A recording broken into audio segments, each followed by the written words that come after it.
Hello everyone. आज मैं आपके साथ मेरा डेली शेड्यूल शेयर करना चाहता हूँ।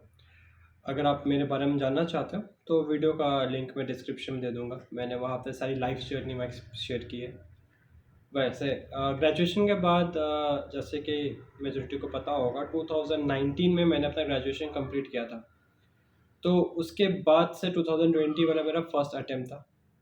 तो मैंने क्या शेड्यूल फ़ॉलो किया था और क्या आपको करना चाहिए, मैं उसके बारे में सजेशन दूँगा। बाकी ये आपकी मर्ज़ी है क्योंकि सबका अपना-अपना लाइफ़ है, सबका अपना-अपना रिस्पॉन्सिबिलिटीज़ है, वो अपने हिसाब से आप टाइम चेंज कर सकते हो।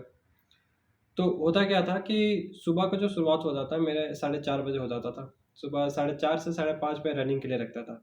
क्योंकि मैं कोई सिविल का एस्पिरेंट नहीं था, मैं डिफेंस सीएपीएफ का ही एस्पिरेंट था, तो 1 घंटा रनिंग तो कंपल्सरी है। और 6 से 7 का जो समय रहता था वो मैं ट्यूशन्स कराता था। मैं एक ट्यूशन पढ़ाता था, तो सुबह 6 से 7 मेरा क्लास 10th आईसीएसई के बैच रहता था। तो 6 से 7 वो बैच ले लेता था, फिर 7:30 बजे तक घर आ जाता था और 8 बजे फ्रेश होके पढ़ने बैठ जाता था। 8 से जो 2 का समय रहता था, मेनली 1 बजे तक, 8 से लेके 1 बजे तक का समय रहता था, उसे मैं डिफरेंट डिफरेंट पार्ट्स में डिवाइड करता था डिपेंडिंग अपॉन क्या सब्जेक्ट्स मुझे कंप्लीट करने हैं उस पे। तो जो सुबह का पार्ट रहता था 8 से लेके 1 का जो स्लॉट रहता था, उसमें मैं पेपर 1 पे फ़ोकस करता था, जो-जो डिफरेंट सब्जेक्ट्स जिसमें मैं वीक था। जैसे मेरा साइंस स्ट्रॉन्ग था, मैथ्स स्ट्रॉन्ग था, तो उसका मुझे टेंशन नहीं था। मैं पॉलिटी, ज्योग्राफ़ी, हिस्ट्री पे ज़्यादा फ़ोकस करता था, तो ये मेरा पहला स्लॉट में रहता था।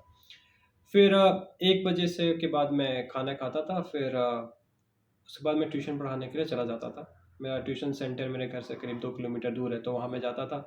फिर वहाँ 2 बजे से लेके 7 बजे तक मैं क्लासेस लेता था।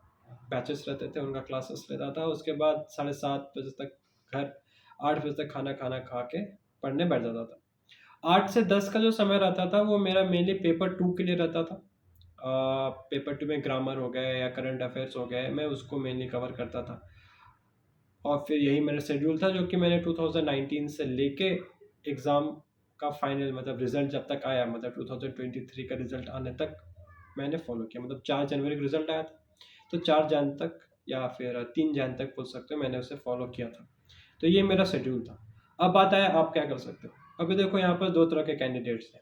एक जो होंगे जो अभी ग्रेजुएशन में होंगे, first year, second year, third year, और एक होंगे जो अभी फुल टाइम प्रिपरेशन कर रहे हैं। जिनके पास कोई दूसरा काम मतलब कोई दूसरा एम्प्लॉयमेंट नहीं है, सिर्फ एग्ज़ाम पे फ़ोकस कर रहे हैं। और जो तीसरे होंगे वो कहीं न कहीं जॉब कर रहे हैं और सीएपीएफ की तैयारी करना चाहते हैं। तो देखो, पहले जो लोग पढ़ाई कर रहे हो, अभी देखो अभी आपका सुबह का टाइम, आप मेनली कॉलेज के लिए तैयार-वैयार होने में जाएगा, तो सुबह का टाइम अपना आप कॉलेज का काम पे दो और फिर कॉलेज चले जाओ। वहाँ से वापस आने के बाद अब मेजॉरिटी ऑफ द कॉलेजेस जो होते हैं वो 12 बजे या 2 बजे तक तो खत्म हो ही जाता है। तो 3 बजे से लेके जो 10 बजे का समय रहता है ना, आप सीएपीएफ का तैयारी पे फ़ोकस करो। चलो 3 से लेके एटलीस्ट 7 बजे तक तो आप फ़ोकस करो उस पे, और फिर 7 बजे के बाद का समय अपने कॉलेज का जो वर्क होगा आप उस पे फ़ोकस करो। कॉलेज में क्या है, एग्ज़ाम के लास्ट होता है तभी आपको प्रिपरेशन करना होता है। बाकी सारा का सारा टाइम है, जो भी समय आपके पास फ्री है उसको आप एग्ज़ाम पे फ़ोकस करो। और जो जिस साल आपका लास्ट ईयर होगा, उस समय आप बहुत ज़्यादा मेहनत करना, क्योंकि लास्ट ईयर के एग्ज़ाम मार्च में ख़त्म हो जाते होंगे, मार्च अप्रैल में। उसके बाद भी 2-3 महीना रहेगा, तो उसमें आप पूरा 24 घंटे में मैक्सिमम समय देके तैयारी कर सकते हो। अब जो दूसरे हो गए जो फुल टाइम प्रिपरेशन कर रहे हैं, अब देखो आपके पास टोटल 3 स्लॉट रखना। एक सुबह 6 से 12, दूसरा है 12 से 6 दोपहर का, और एक फिर रात को 6 से लेके 10 का स्लॉट। रात का सोने के लिए रखो, मेनली 10 बजे के बाद सो ही जाना चाहिए सबको। अभी सुबह का स्लॉट जो आप पेपर 1 पे फ़ोकस करो, और उन सब्जेक्ट पे फ़ोकस करना जिस पे आप वीक हो या फिर जिस पे मेहनत ज़्यादा चाहिए। जैसे ज्योग्राफ़ी को बार-बार रिवाइज़ करना पड़ता है, यानी कन्फ्यूज़ हो सकते हो। हिस्ट्री का भी सेम हाल है, तो ज्योग्राफ़ी, हिस्ट्री को आप दे सकते हो। जो सेकंड हाफ होता है उसमें थोड़ा नींद आता है, तो उसमें आप साइंस को दो। पॉलिटी इंटरेस्टिंग है, मैथ्स इंटरेस्टिंग है, आप उसको दो। या फिर आप ये भी कर सकते हो कि बहुत लोगों को नींद आता है ना, तो वो दोपहर के समय जो वो अपना पेपर 2 का करंट अफ़ेयर्स पे फ़ोकस करने के लिए दो। ठीक है? आप मतलब एडिटोरियल सुनो, वॉकिंग करो, क्योंकि नींद आएगा, वॉकिंग करो, नींद चला जाएगा। मैं आपको बताता हूँ, मैं जब तैयारी करता था, तो मैं बैठ के नहीं पढ़ता था। हमेशा मैं वॉकिंग करके, मेरे पास नोट्स था, मैं नोट्स को रीडिंग करते रहता था वॉकिंग करते-करते। इससे नींद भी नहीं आती है, प्लस रिविज़न भी हो जाता है। अब आता है कंसंट्रेशन का क्या है, अच्छा से बैठेंगे, फ़ोकस तभी हो पाएगा, ऐसा नहीं है। सबका अपना-अपना तरीका होता है। कोई बस खाली ऑडियो सुन के भी रिकॉल कर लेता है, एग्ज़ाम में जाके लिख देते हैं, जिसमें मैं हूँ। मैंने एडिटोरियल का मैं बार-बार अलग-अलग एडिटोरियल्स को सुनता था, और फिर पता नहीं एग्ज़ाम के दिन अचानक स्ट्राइक हो गया, मैंने लिख दिया। मैं खुद सरप्राइज़ था कि इतना सारा चीज़ मेरे दिमाग में था कहाँ। ठीक है? तो वो आपके साथ भी हो सकता है। तो कभी भी ना आप एग्ज़ाम पे नहीं कि एग्ज़ाम में आएगा, नहीं आएगा, ये आ सकता है, वो आ सकता है, ऐसा प मत करना। आप सिर्फ़ और सिर्फ़ नॉलेज पे फ़ोकस करो क्योंकि पेपर 2 अनप्रेडिक्टेबल है, कुछ भी आ सकता है उसमें। ठीक है? और जो थर्ड हाफ़ होगा, उसपे आप साइंस को दो या फिर अगर फर्स्ट हाफ़ सेकंड हाफ़ में आपने पेपर 2 को दिया है, तो थर्ड हाफ़ में आप साइंस दो, मैथ्स को दो, पॉलिटी को दो समय।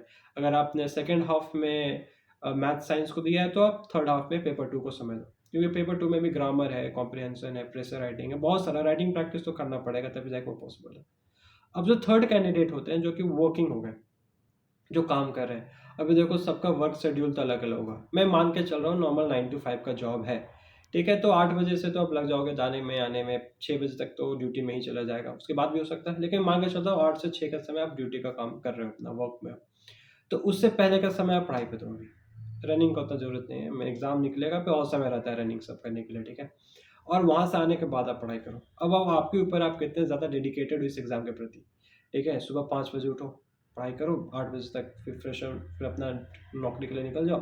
फिर शाम में आओ 6 साढ़े 6 7 बजे तक कोशिश करो बैठ जाने का और फिर 7 से लेके 10 बजे तक कोशिश करो पढ़ने का। नींद बहुत ज़रूरी है, नींद होना तो मस्ट है। आप 11 तक भी उसको ले जा सकते हो।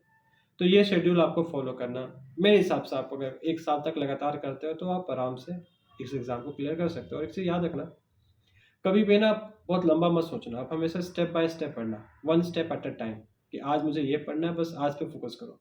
कल का कल देखा जाएगा, ठीक है? 1 हफ्ता, 1 महीना का टारगेट सेट करने का कोई फ़ायदा नहीं है। आज का टारगेट सेट करो, खत्म। रात को सोने से पहले नेक्स्ट डे का टारगेट सेट करो, खत्म। ऐसे ही करते-करते आप कोशिश करो एटलीस्ट दिसंबर तक आप फ़ॉलो करो।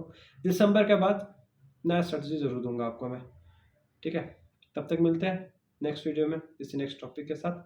तब तक के लिए गुड बाय, जय हिंद।